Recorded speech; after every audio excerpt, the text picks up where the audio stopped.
நிறைஞ்ச மனசோட நான் சொல்றேன். உன் நல்ல மனசுக்கு எந்த குறையும் வராது. ஊரே பாராட்டுற அளவுக்கு சந்தோஷமா இருக்க போறீங்க. நல்ல நாள் அதுமா வீடு தேடி வந்து வாழ்த்துறியம்மா. உன் வாக்கு பலிக்கட்டும். கண்டிப்பா துளசிக்கு நல்ல புருஷன் கிடைச்சிருக்கான். மகாராணி மாதிரி உன்னை சந்தோஷமா பாத்துப்பான்.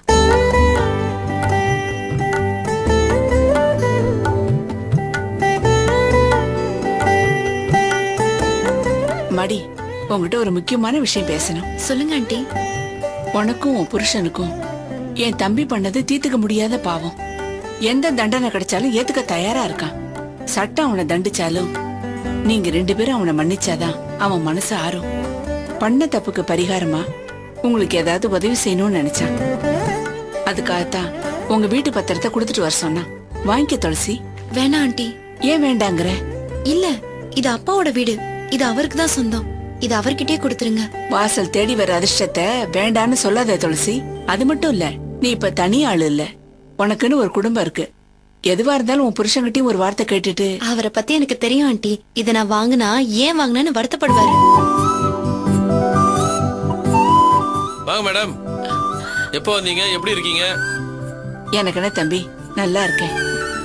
உங்களை எல்லாம் பார்க்கணும் போல தோணுச்சு, அதான் வந்தேன். இந்த அக்கா வீட்டுக்கு வர்றதுல உனக்கு ஒண்ணு வருத்தம் இல்லையே? ஐயோ மேடம், இது உங்க வீடு மாதிரி. நீங்க எப்ப வேணாலும் வரலாம் போலாம். யாரும் உங்களை எதுவும் கேட்க மாட்டாங்க.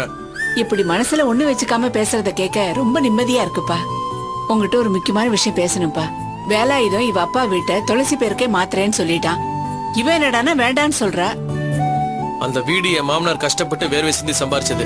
நீங்க எங்களுக்கு நல்லது பண்ணணும்னு நினைச்சீங்களா? அந்த வீடு அவர்கிட்ட கொடுங்க.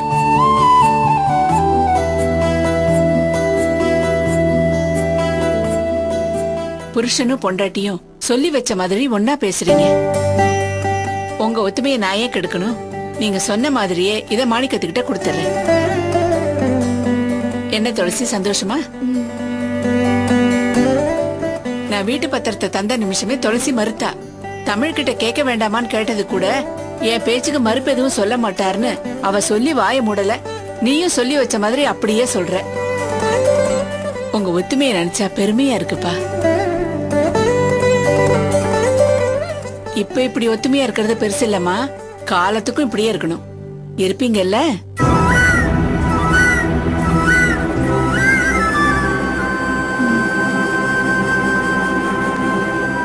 அது போதும் எனக்கு. சரி, நான் இப்பவே போய் உங்க அப்பா கிட்ட கொடுத்துறேன். கொஞ்சம் இருமா, நானும் வரேன். வாங்க. நான் அங்கதான் போகணும்னு இருந்தேன். துளசி, நான் அவங்க கூட போயிட்டு வர்றேன். நீ பத்திரமா இரு. புது இடம், ஜாக்கிரதையா இருக்கணும். சரிம்மா, போயிட்டு வரேன்ப்பா. வாங்கம்மா.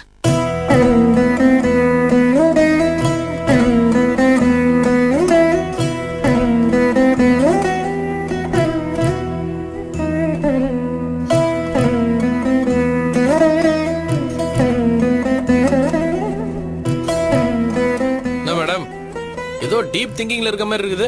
இல்லங்க, அவங்க கடைசியா சொல்லிட்டு போனதை யோசிச்சு பார்த்தேன். என்ன சொல்லிட்டு போனாங்க? இப்ப சந்தோஷமா இருக்கிறது முக்கியம் இல்ல, கடைசி வரைக்கும் இதே ஒத்துமையோட இருக்கணும்னு சொன்னாங்கல்ல. துளசி, புதுசா கல்யாணம் பண்ணவங்களுக்கு எல்லாரும் கொடுக்குற ஜெனரல் அட்வைஸ் இது. இதுக்கு எது நீ லஞ்சாவின் ஆபீசர் மாதிரி திருன்னு மூச்சிங்கற? இல்லங்க, அவங்க ஏன் அப்படி சொன்னாங்க? நம்ம ஒத்துமையா இருக்க முடியாதுன்னு சந்தேகப்படுறாங்களா? நம்ம பிரிஞ்சிருவோமா? குட்டிமா, அவங்க அந்த அர்த்தத்துல சொல்லல.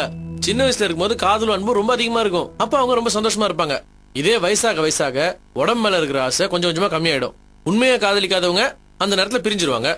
நாம தான் உடம்பு பார்த்து காதலிக்கலையே, மனசால காதலிச்சு மனசார கல்யாணம் பண்ணிருக்கோம். மனசு இருக்கிற வரைக்கும் நம்ம ஒன்னா ஒத்துமையா தான் இருப்போம். நிஜமாதான் சொல்றீங்களா? சந்தேகமா இருக்குதா? இங்க காது வச்சு கேளு. ஹார்ட் பீட் கேட்காது, லவ் சாங் கேட்கும். அதுவும் நீ பாடுற காதல் பாட்டு. நீ இங்க இதுக்குள்ளதான் இருக்கிற பாட்டு பாடிக்கிட்டே. உள்ளுக்குள்ள இருக்கிற துளசி எப்படி பிரிஞ்சு போவா? ஒன்னா இருக்கிற நமக்குள்ள எப்படி ஒத்துமில்லாம போயிடும்? இந்த ஹார்ட் பீட் அடிக்கிற வரைக்கும் துளசி உள்ளுக்குள்ள பாடிக்கிட்டே தான் இருப்பா. அந்த பாட்டோட சத்தமும் சந்தோஷமும் என்னைக்குமே குறையவே குறையாது.